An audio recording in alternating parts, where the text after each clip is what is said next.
What's going on, guys? Welcome back to Movie Shit, a podcast about movies and shit. I'm your host, Roger Fountain. Today we're going to be talking about Sisu. Sisu, yeah. I went to the West Coast premiere. I'm not sure what the specificity is of it. But I went to an advanced screening. It might just be an advanced screening. I went to an advanced screening of Sisu. If you haven't seen the trailer for it yet, you should probably go look it up, man. It's pretty cool. It's the trailer relies pretty heavily on the dog, I feel like, and so I thought it was going to be more of like a dog-heavy movie, but I'm not as familiar with the director Jalmari Hollander's work. It might be. I might be butchering that pronunciation. But he's the guy that did like Rare Exports, Big Game, the Faker, which is a short. I'm trying to think of what his most popular one would be. Rare Exports, probably. But anyways, so the stuff that he does is like like, it's hyper violent. So the stuff that Tarantino does is like very suspense heavy, and then you know that you're gonna have like a super violent payoff, right? And so his stuff is kind of hyper violent, like a lot of blood and stuff. But as I was watching the credits roll on this movie on Sisu, which again we saw at the Aero Theater in Santa Monica. It's a small crew, man. He runs with a small crew. They had like one pickup day, and he had like all the pickup people like listed. It's just amazing what you can accomplish with even just a modest budget. A modest budget and a small crew, you can still make a blockbuster of a film. And his practical effects, I mean, a lot of the blood was like, whatever. I don't want to say necessarily like Action Essentials, like Part 2 or whatever, but a lot of good use of squeebs, body doubles, obviously. There's some shots of, I don't want to get into super spoiler territory in the first 2 seconds. So, what I would say is, like, so this movie, so Sisu, if you don't know anything about it, it takes place right at the end of World War II. And I didn't know this. So my buddy Mike, he's a history buff. If I could have him on the show, I'd talk to him about this because I'm sure he knows all about it. But it takes place in Finland. And so it is after like Russia has like conceded or whatever. And, but Germany hasn't yet, because Nazis are stubborn-headed motherfuckers, man. And so it takes place in Finland after Russia has conceded to the Allied powers. And so the Nazis are still occupying Finland, and apparently this is all in the opening, like a minute. Like, it definitely sets up all that you need to know, which is very nice, because I don't, again, I'm not a super history buff, so I don't know specifics, but Nazis would utilize, so Russians always fucking do this shit. They always do the burn territory tactics, right? If they're getting invaded, they're gonna burn scorched earth. They're gonna burn everything that they fucking know. They're gonna they're gonna kill their own people, burn the villages, burn the forest, eliminate any resources any humans could possibly live in this environment, and then retreat, right? And so you kind of like starve your enemy out or whatever. So the Nazi Germany is also taking this tactic late World War II. Late. They already know they're going to lose. It's just like right before they call it. I guess Hitler's still alive. But anyway, so they're using this scorched earth tactic for a country that they occupied, Finland. And So that's where this takes place. Yeah, and so Sisu apparently is a Finnish word. I know you can't read my shirt, but it says white-knuckled grit and determination. It's apparently a word that cannot be translated into any other language, but Finnish, it just means like pure determination, man. And so that's what this movie revolves around. It revolves around this guy who just refuses to die, is what they say. And so it's very, very much, protagonist train heavy, which is great because that's. So I'll tell you this, which is always one of my favorite things. I don't know why I like it. It's just a creative choice, but I like it. So if you ever get a chance to see Willy's Wonderland with Nicolas Cage, he doesn't say a word that whole movie, and he's the main character. He's the protagonist. So in this one, the main character doesn't say an entire word until one sentence at the end, and that shit was fucking great, perfect. It's exactly what you want. So this is an action movie. It's an action like revenge story, I guess. It's also just about like protecting his personal property. So he's there's social media stuff. He's like he's a gold miner in rural, like he's way out there. Like there's not civilization for stretches and stretches and stretches of miles of land, right, in Finland, wherever he's at. And he finds like a gold ore or whatever. And this is so the movie's broken up by chapters. It's like 5 chapters. This is in the first chapter, so it's not a super spoiler. So he finds a bunch of gold, whatever. And that's kind of his character motivation for all this. But yeah, man, what I find interesting, and it was a good movie. If you like hyper violent action movies, which I do, and this comes out in a week. This was an advanced screening, so we saw it a night before last, which we had tickets to go see the Dead Ringers premiere as well. If you're checking out Beyond Fest at the American Cinematheque, we had tickets to go see the Dead Ringers premiere, which is a remake of an old Cronenberg movie from not old, like late 80s, I think. It stars the guy that plays Ozymandias in The Watchmen, Jeremy Irons. So it stars Jeremy Irons, and he plays 2 characters. He plays like twins or whatever. Sorry, I'm talking about this, but it's a really great movie and just phenomenal writing, and he is a crazy good actor, man. So he does 2 characters. He plays like a twin, and you cannot distinguish, like, all the way through the movie, man. I just assumed that Jeremy Irons had a twin. That's how fucking good of an actor he is. And so this is like a reboot of that in a TV series thing. We had tickets to go see it, man, but unfortunately, we booked. We go to so much stuff. At some point, we have to rest, and so we just decided not to hit it up last night. But did go to Sisu, which is nice. So, anyways, yeah, like. So if you're in, one of the things that I thought was interesting, didn't have anything to do with the movie really. It was one of the guys that host Beyond Fest. His name's Christian. I can't remember what his last name is, but he's great. He's always great, man. He's there every year. You check him out. He's hilarious. He's enthusiastic about cinema. He's enthusiastic about getting just the best guests. He's fucking great. Beyond Fest is amazing. But he said something that struck me. He was like, is there any, he's like, just checking the political climate here. Is there any Nazi sympathizers here? Like, what the fuck, man? It's fucking crazy that in America, and I'm not shy to politics for sure. It's just crazy that in America, you have to ask if there's fucking Nazi sympathizers. And it's a real question. It's a real concern. It's not like a joke. It's kind of a joke because obviously hopefully nobody that's watching this much cinema is a fucking Nazi sympathizer because there's so much anti-Nazi stuff, I figured any Republicans that watch Inglourious Bastards don't root for the Nazis, but, that's kind of what they're doing, so. And by kind of, I mean exactly what they're fucking doing.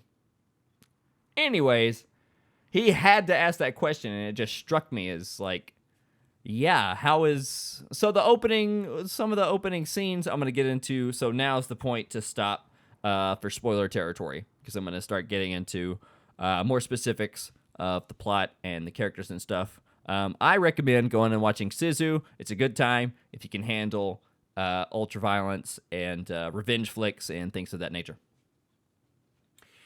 So one of the opening shots. So chapter 2 is the Nazis, and the Nazis have obviously raped and like taken advantage of all these women that are in their caravan. And it's just atrocious. Obviously, any Nazi actions generally are genocide. Like, their favorite hobbies are genocide, rape, pillage, whatever. So, like, it automatically sets up as a bad guy. It doesn't really show anything, which is good. I prefer, I guess, modesty when it comes to... a lot of movies have, like, rape scenes, which is terrible. Sometimes a necessary setup if you want to set up an ultra villain, because there are very violent things that happen to these men, and if you're going to justify those actions, then you're going to need them to be like super evil, beyond a shadow of a doubt, malicious, goddamn condemned, like ruthless, terrible fucking people, right? And so rape pretty much covers all that stuff, which I think in this film it was handled pretty tastefully. And they gave out this advanced screen that we saw. They gave out some free swag. Obviously, they gave everybody a free T-shirt, which was super nice. They gave everybody like stickers, and the tickets are cool. It was a great event. Again, at the American Cinematheque, the Aero Theater in Santa Monica, and yeah, man, it was 90 minutes. It wasn't drawn out for sure. It was broken up. It was paced perfectly. I mean, there's a horse that gets blown up by a landmine, and obviously no animals are harmed in the making of this movie. You could tell it's kind of like a fake horse and stuff, but I did see there was a woman sitting in front of me. She was like shielding her eyes and stuff, which I'm an animal sympathizer myself. I love all creatures besides humans. Oh, hot take. And they're not the ones destroying the earth. Anyways, happy Earth Day. And she's like shielding her eyes from the horse thing. I'm like, it's fake, bro. It's a movie. And that's the thing that, like horror movies or like super action movies, I can always get past the super gory shit because I know it's not real. It's not real. So there's some movies, a select few that I haven't seen that are real. Oh, well, I haven't seen. I've seen one. Pink Flamingos. Do not recommend. Don't go watch it. It is pretty fucked up. Roger Waters, man. I think it's his name. Anyways, crazy.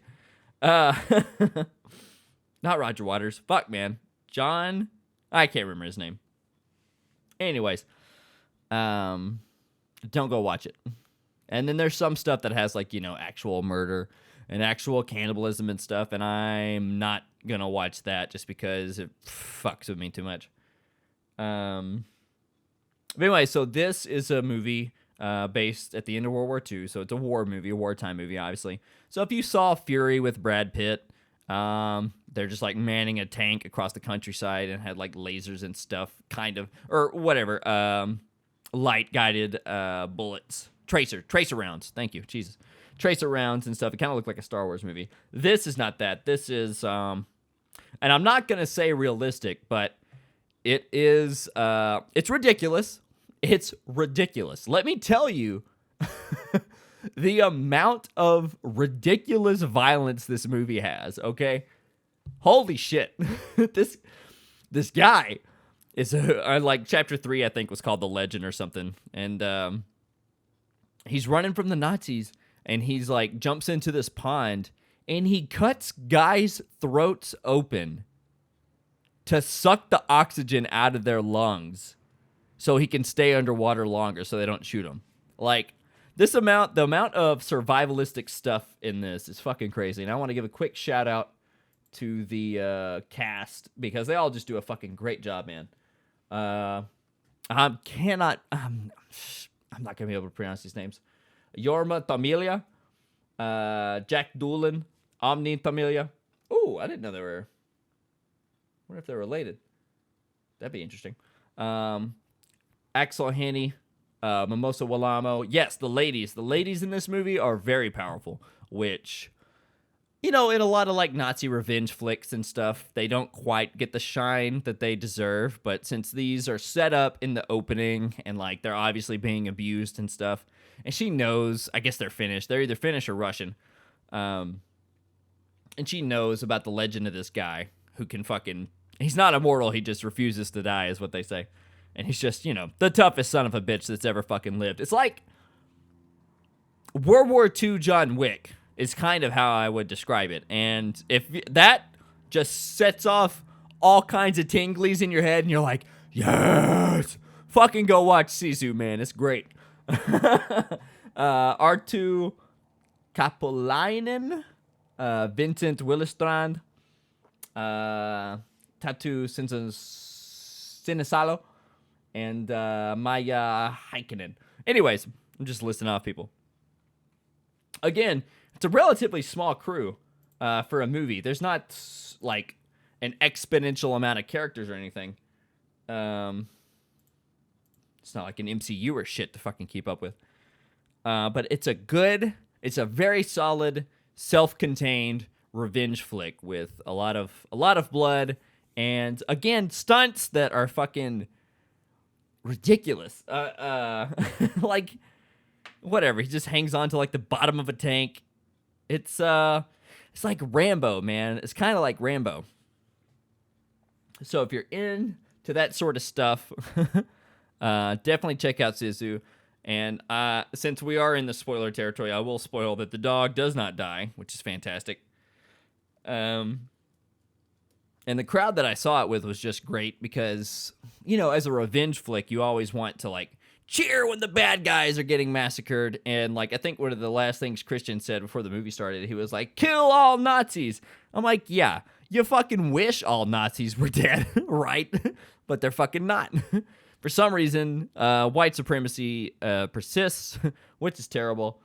I don't want to get too political, but it's just, I don't understand how people can watch a work of fiction and, like, there's an obvious protagonist and antagonist, and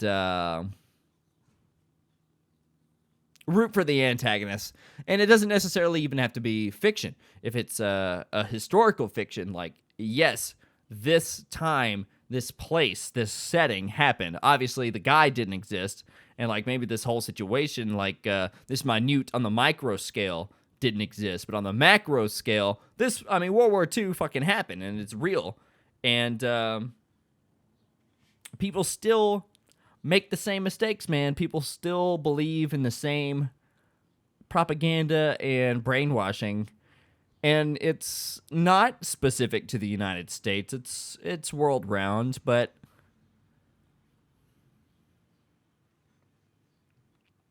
it's the old adage where, like, if we don't learn from history, we're doomed to repeat it. And so we make all of these movies, all of these films, like I said, Inglourious Basterds, Fury, Sisu, fucking Sound of Music is an anti-Nazi movie. And, like, you watch all that stuff and you see what the malicious intent and what the evil mindset is, that, they just think that they're superior and that other people aren't humans and shouldn't be treated as such. And yet somehow none of that resonates and none of that clicks. Particularly with MAGA right-wing Republicans here in America. I'm sure it's the pro-nationalist Brexit people in the UK and stuff. There's all this pushback against. One thing that I don't understand is terminology-wise. And this is getting too political. It's getting off the movie. So if you want to stop now, that's probably all I'm going to say about the movie. Go see it. It's really fun. It's a great time. And everybody in it's fantastic. The director's great. The effects for the budget and stuff are just phenomenal. It's a fun little isolated movie. Go to the theater. Have a good time. Cheer when the Nazis die. Um, simple. Keep it simple, baby. And I'm okay with simple. But yeah, so that's all I'm going to say about the movie. But like, something that I've thought about is the terms populist and globalist. Right? Like what... for some reason, those two are opposing opinions, and that just baffles me. Because, like, globalist is the thing where, like, you know, you want the whole world to get along. Like, wouldn't that be great if every nation stopped seeing the other nation as their enemy? Wouldn't that be great? And then populist is whatever the popular opinion is amongst the people, okay? So, for some reason right now, populist is synonymous with nationalist, and that's not... I don't feel like that should be accurate. I think the most popular opinion is globalism, you know, and not superseding independent thought and like idealizing the individual's aspirations over the survivals of another. And so I'm just like, war sucks. Well, I'm going to bring it back to the movie. War is terrible. War is hell. It's hell for everybody involved. You know, the Nazis definitely don't fucking get the better end of the deal. And the guy, the protagonist in the Sisu movie, gets fucked up, like super hardcore. So many times, man, he's so fucking close to death. And then he finally, which is fucking so fucking funny, man. So the Nazis are after his gold.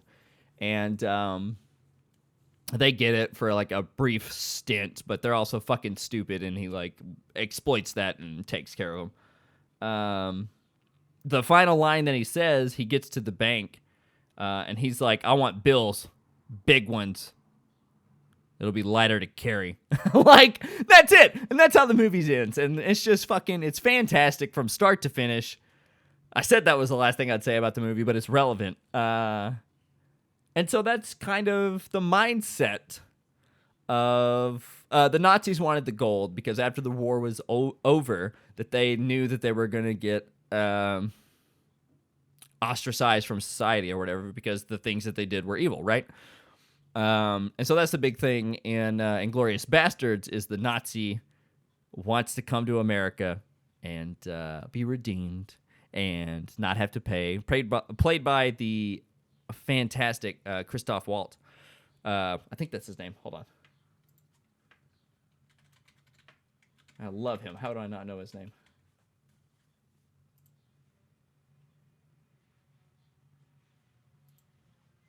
I think he took an Oscar. He took an Oscar for the one after this one. He took the Oscar for Django. Yeah, Christoph Waltz. Nailed it. All right. I don't know why I'm second guessing myself. But anyways, he wants to come to America and have all of his sins absolved, pretty much. And so Brad Pitt's character and Zachary Quinto, they like carve the swastika in his forehead so that he can't possibly fucking reintegrate into American society. And you wished that that kind of labeling would happen, right? Where the Jews had to wear the Star of David on their shirt. You wish that the fucking Nazis had to fucking brand a swastika into their fucking head to be able to tell who's who, right? But now they just wear nice little red MAGA hats. Right? So, but, you know, ideally that's what would happen, but that's not what happened, you know? Some of them were allowed to come to the United States and live perfectly normal lives after the atrocities they caused. But in this movie, no Nazis lived, and for that, we're thankful. All right, guys. Thanks for joining me on a particularly heated episode of Movie Shit. Have a good one.